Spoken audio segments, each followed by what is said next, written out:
Hello, my name is Kay Carley and I'm one of Paper Arts' Eclectica designers. In this video I'm going to be showing you how to use Stencil PS327, which is this one here. So let's get right to it. As you can see, I've already prepared a square panel here just on cardstock using Paper Arts' Iceberg and Snowflake Fresco Finish Chalk Acrylic paints, along with Stencil PS326.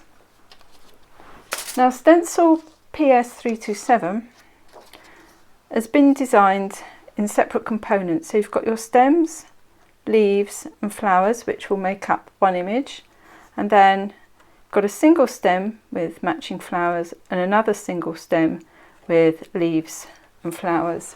And this was designed to go with stamp set EKC59.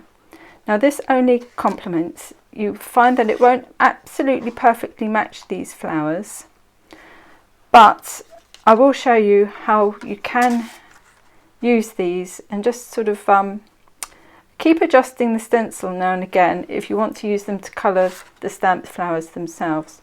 But first of all, I'm going to show you how this was originally designed, or what it was originally designed for.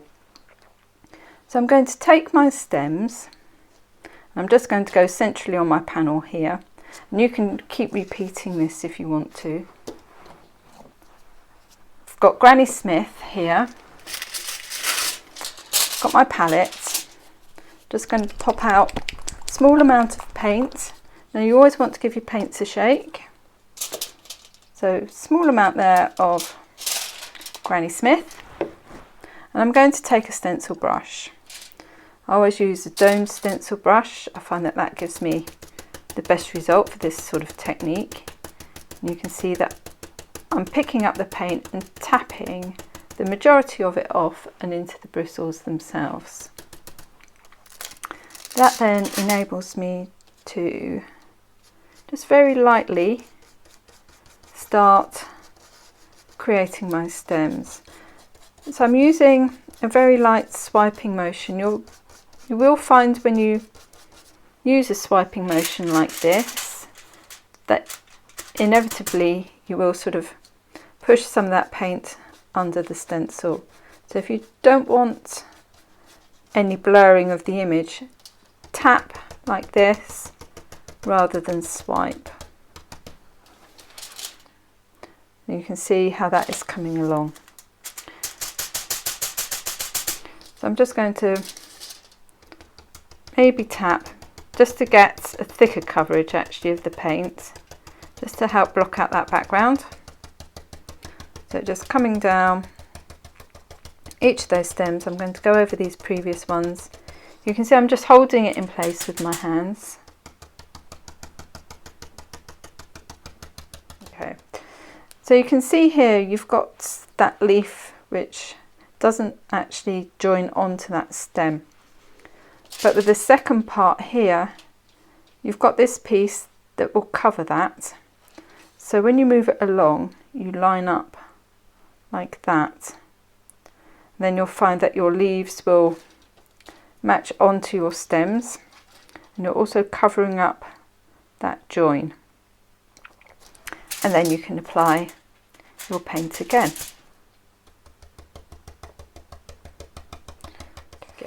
So you could just leave it as one shade of green if you wanted, or you can come in and apply a second shade. So I'm going to take Lawn just to show you what I mean. Small amount of Lawn onto my palette. Again, I'm just using my piece of tin foil here. Pick some up, work that into the brush again.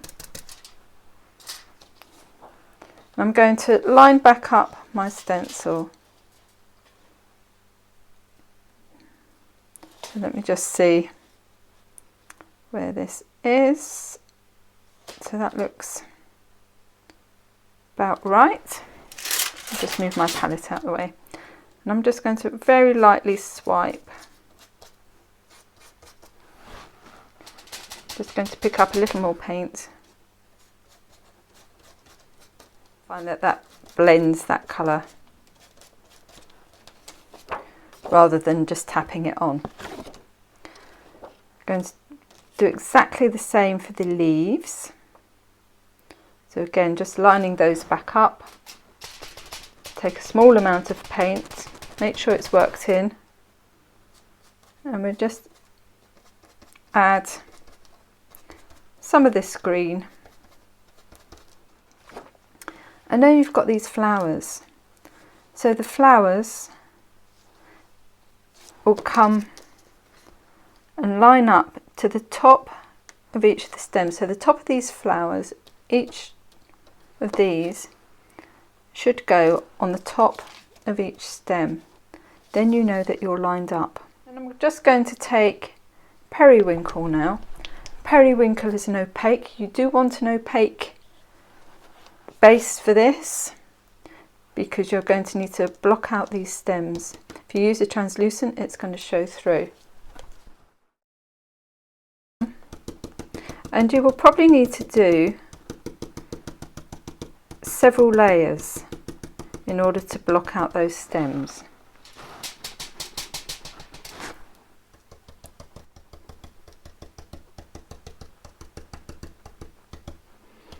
Okay, so I'm going to dry that off now, just with a heat gun.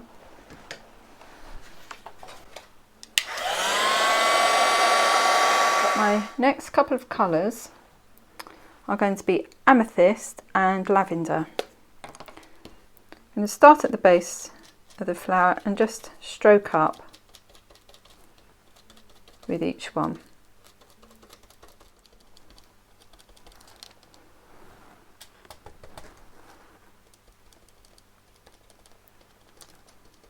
Okay, peel back, have a little look. There we go. So that's how you use this stencil to create just stenciled flowers on their own. You could then come along and trace around these with a black pen to make it look as if it's stamped or hand drawn. But I did mention when I started the video about how you can use these with the actual stamp set itself. So I'm just going to bring that in.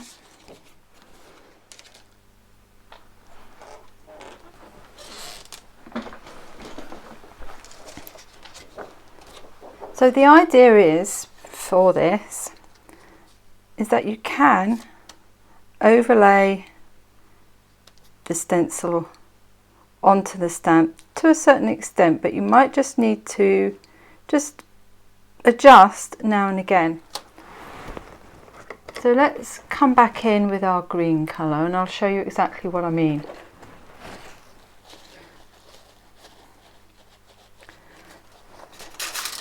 So let's put out a small amount again of Granny Smith.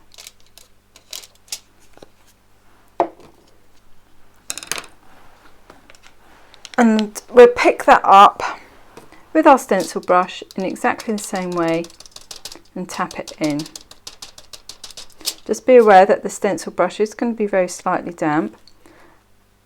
And we're going to line up the top of the stems with that top flower again. So top of the stem with that flower. I would suggest that maybe you just start at the base. You don't have to use the actual stems from here if you don't want to. You could just paint those in if you wanted to. But I just want to be able to show you how you can use this if you so wish. So again, just starting here at the base, just coming up. Same with this one.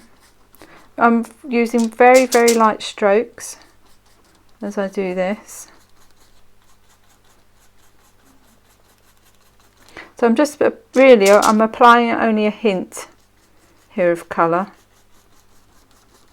Then you can just peel back, have a little look, see how it's coming along, and just, as I say, for each one you may just need to manipulate that stencil a little bit and adjust it.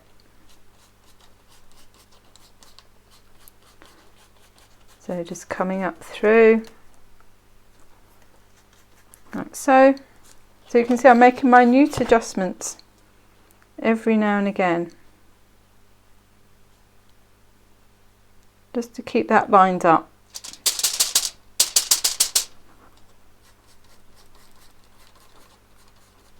Like so. And it's going to be the same for the leaves here as well. Now I'm not going to apply two colours here of paint. This is purely so you can see how these will line up. You can see the leaves themselves match quite well without needing to adjust that stencil. So I'm just going to pop that paint straight through, and I'll, for quickness, just going to tap this in, and for clarity so that it's not going to come outside that stamped image. So all I'm trying to do at the moment is line up the bottom half of this flower. Again, going to pick up periwinkle and apply it.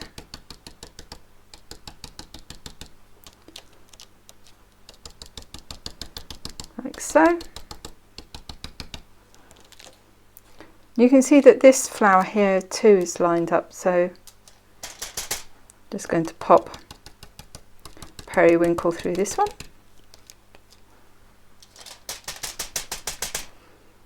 Again, making sure that I'm working that colour in. And while these are lined up, I'm just going to come back over that first flower again, just to intensify that periwinkle colour. And we'll do the same with this flower too. So this one just needs a very slight adjustment. As you can see, I'm just twisting it a little bit there. And then exactly the same, so pop our paint colour through, and then just like I did with that stencil version, just going to quickly dry that with a heat gun before applying that next colour of paint. Right, so let's pick up our paint colour. So I've got lavender here. I'm going to start at the base of my flower and just stroke up, just like I did before. Just need to angle the stencil a little bit as I'm coming up, just because I didn't have it perfectly aligned there. Let's go perhaps with lavender in this one. So now it's just a matter of restamping that detail back. So I'm going to move my magnets in quite close to the stamp, just to keep that firmly in place. I'm going to re-ink my stamp with the black archival.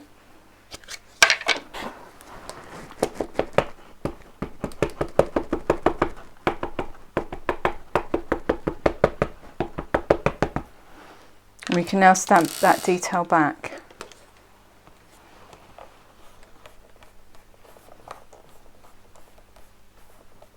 So just nice firm pressure there. And there we go.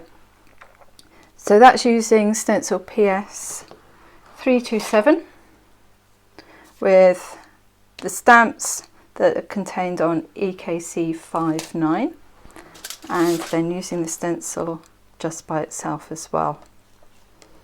If you have any comments or queries, please feel free to leave them in the comments section below and I'll try and get back to you. Thanks very much for watching. Bye bye.